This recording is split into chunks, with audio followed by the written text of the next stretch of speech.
नहीं, ऐसा बिल्कुल नहीं है। देखिए, इस मंत्रिमंडल को बड़े ध्यान से हमें देखना पड़ेगा।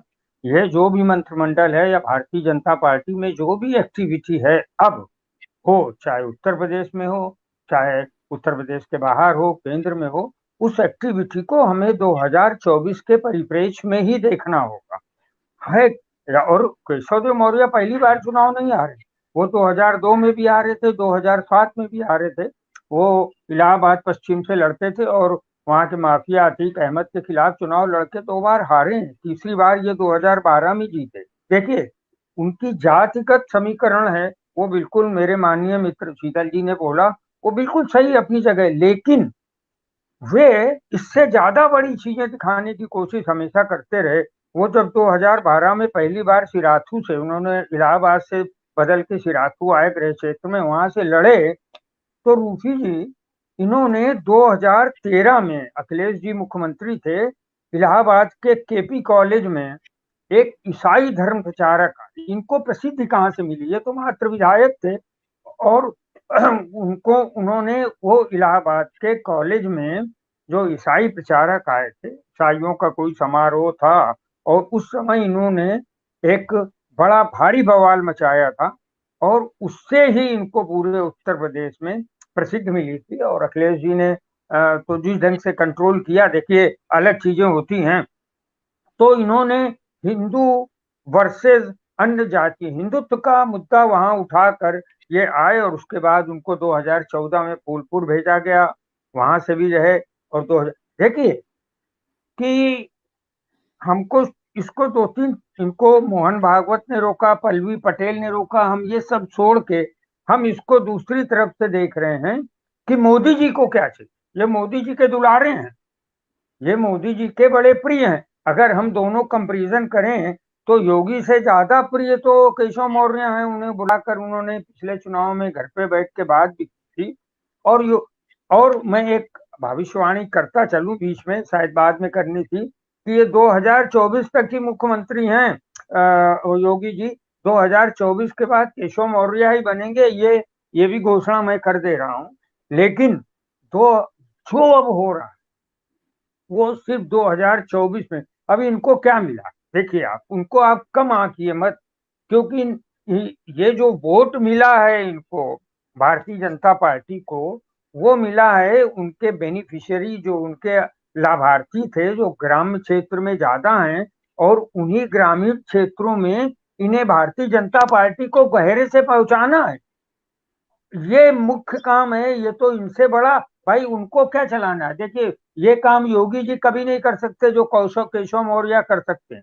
केशव मौर्य मुख्यमंत्री बन के भी ये काम बखूबी कर सकते हैं, जो उनको ये ग्राम। और देखिए, बेबी रानी मौर्य को भी वहाँ महिला कल्याण और बाल विकास दिया, साथ में असीम अरुण जैसे जो हैं उनको अनुसूचित जाति समाज का, ये जो 3 मंत्रालय जो दिए गए हैं, 3-4 और आगे हैं, ब्रजेश पाठक और जितिन प्रसाद और राकेश सचान।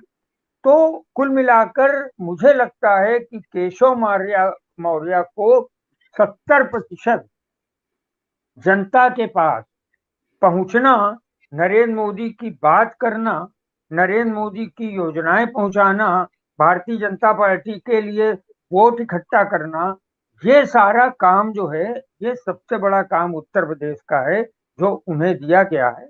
इसलिए हम ये नहीं सोचें कि वो मेरे हिसाब से तो 70% के करीब भेजे गए हैं। बात नंबर 2, मेरे हिसाब से उनका कद छोटा नहीं किया गया है, उन्हें बड़ी जिम्मेदारी दी गई। अब हमें जो देखना है रूफी जी, वो देखना है 2022, 2023, 2024। अब 2022 में 2 काम हुए, बल्कि इसको एक लाइन में बोल दें, कश्मीर फाइल्स टू राम मंदिर।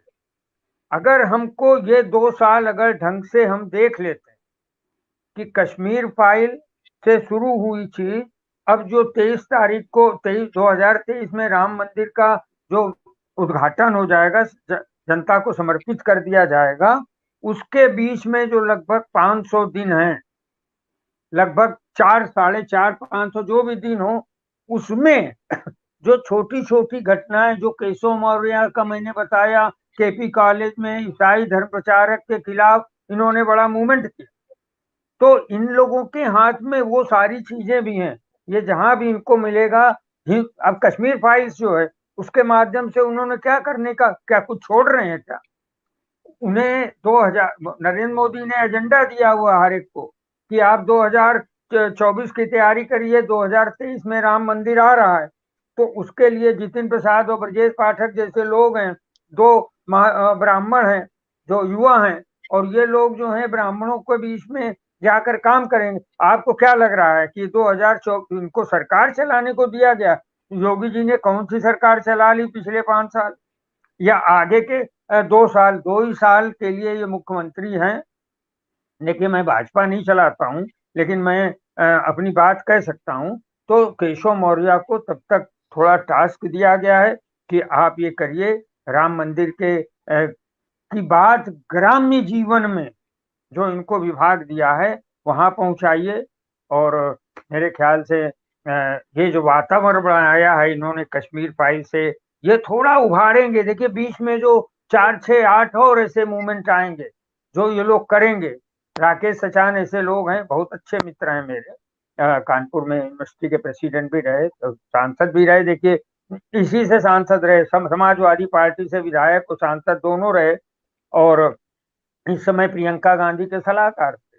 वो आए, भोगनीपुर से चुनाव लड़े, जीतकर अब कैबिनेट मंत्री बने। तो ये सारे लोगों को ये सब कुछ करना आता है। युवा कैबिनेट है, इसमें युवा लोग भी हैं। तो ये जो कश्मीर फाइल से राम मंदिर की यात्रा, और फिर राम मंदिर से 2024 में नरेंद्र मोदी को जी पुनः जी।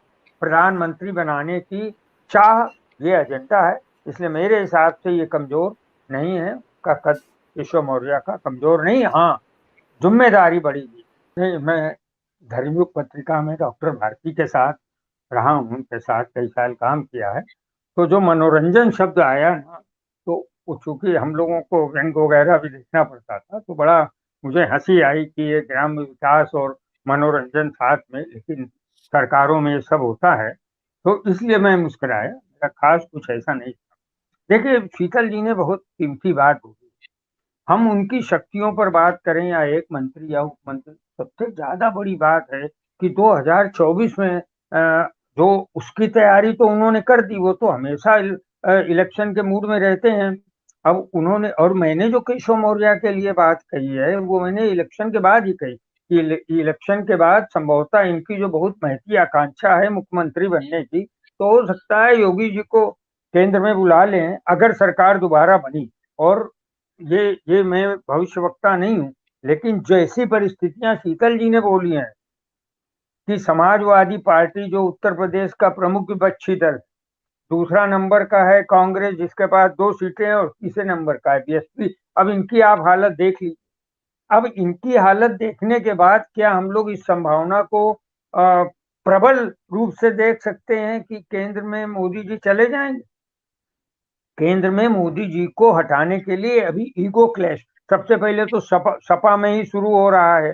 सपा में जो हो रहा है साहब, देखिए, खाली ये पहले ही नहीं है। शिवपाल शिवपाल का वहां जाने का कोई मतलब भी नहीं था ना, उन्हें कोई हर्ट नहीं किया गया।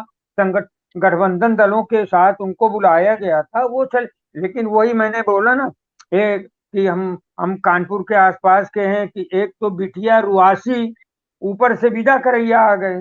तो वही हालत इनकी ये हो गई कि वो तो छोड़ने ही चाहते थे, ऊपर से उन्होंने उनको उस दल में बुलाया नहीं।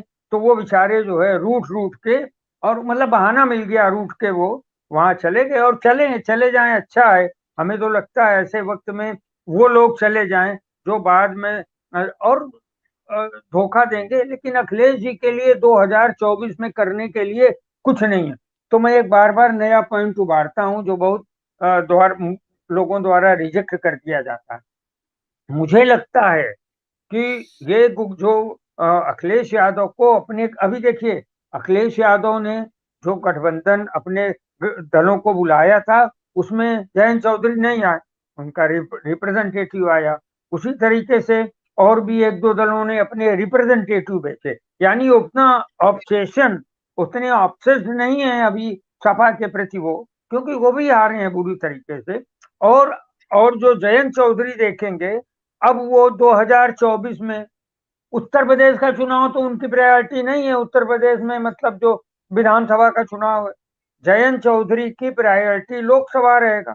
उनको लगेगा कि मैं मथुरा से चुना जाऊं, तो उनकी कोशिश जो रहेगी कि एक या दो लोग मेरे लोकसभा का चुनाव अच्छी तरीके से लड़ें। ऐसे में जयंत चौधरी ऐसे लोगों को कांग्रेस और समाजवादी पार्टी से एक समान रिश्ता रखकर चलना पड़ेगा। और शायद अखिलेश जी के लिए भी यही सूटेबल है कि 2024 में उनके पाने के लिए कुछ नहीं है। उनके जो पाने के लिए इसलिए बड़ा जो यूपीए का एक बनेगा, जो एक गुलदस्ता, उसमें उनको शामिल होना चाहिए। उसमें ममता जी, नवीन पटनायक और केसीआर और ये शायद अरविंद केजरीवाल या जो भी हों, ये सब शामिल होंगे। तो ऐसे में उत्तर प्रदेश में जो 80 सीटें हैं उनके लिए एक अच्छा गठबंधन करें और कांग्रेस को उसमें अपने साथ रखें। ऐसा मैं शीतल जी की बात को आगे बढ़ाकर बोल रहा हूं। और आप हमसे जुड़े रहने के लिए सब्सक्राइब करें यूट्यूब पर, फॉलो करें ट्विटर पर और लाइक करें फेसबुक पर। और ज्यादा जानकारी के लिए आपको टाइप करना होगा सिर्फ न्यूज नशा।